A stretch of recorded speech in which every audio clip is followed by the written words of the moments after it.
Some stories don't begin with love. They begin with doubt.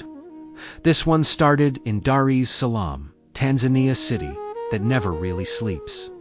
Even at night, something is always moving. Cars passing, people whispering, secrets walking freely under streetlights. This is a story about loyalty, about silence, and about the heavy price of telling the truth. My name is Betrayal, and this is what I saw and what I chose to do.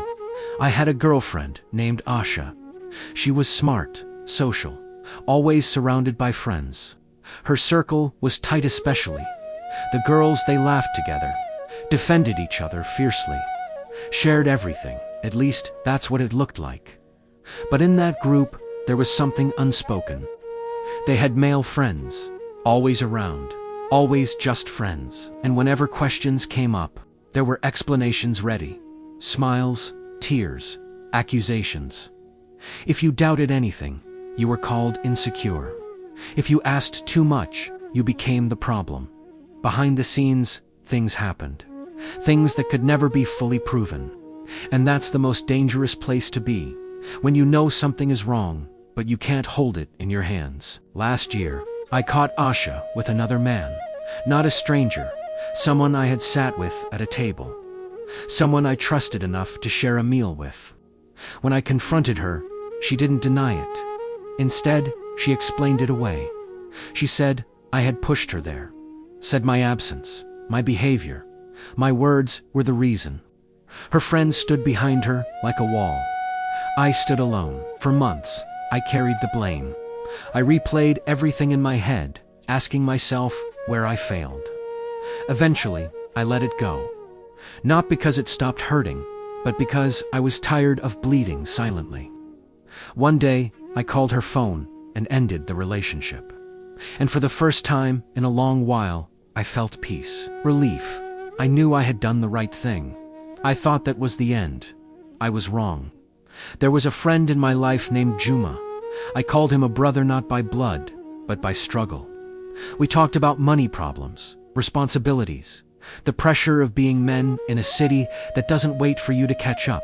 Juma was married to Nima. Nima was close friends with Asha. She was beautiful, confident, restless. Then I started noticing something strange.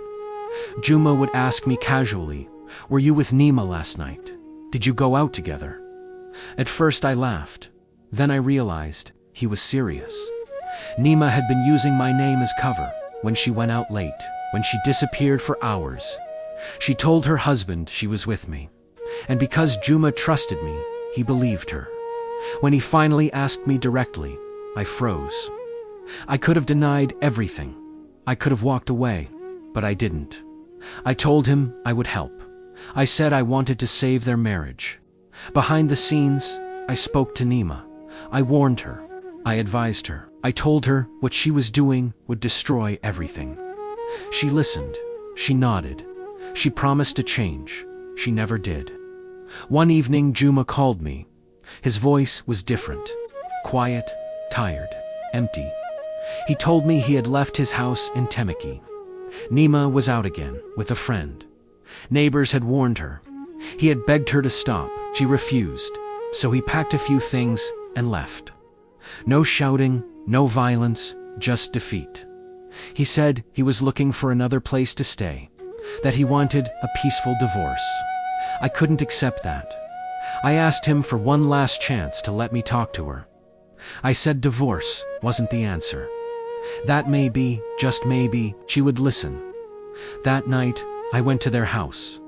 What I saw there changed everything. Nima wasn't alone. She was inside her matrimonial home with a young man I recognized immediately. His name was Kelvin, from my tribe. Someone I knew. Someone I respected, or at least I thought I did. The room was quiet, too quiet. The kind of silence that exposes everything without saying a word. This wasn't rumor. This wasn't suspicion. This was the truth.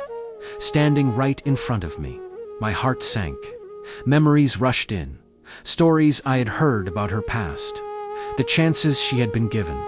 The husband who still believed things could be fixed. I felt sick. I didn't shout. I didn't insult anyone. I didn't ask questions. I turned around and walked out. Behind me, I heard footsteps. Nima followed me outside.